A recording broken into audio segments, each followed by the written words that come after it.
Hi everyone! Good morning!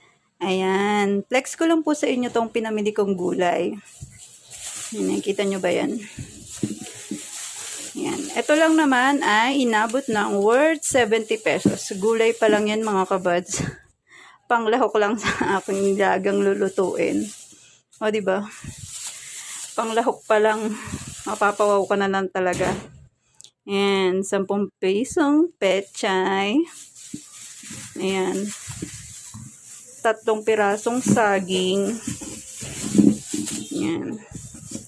Kilo per kilo yan, mga kabads.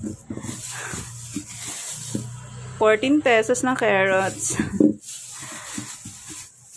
5 pisong sibuyas.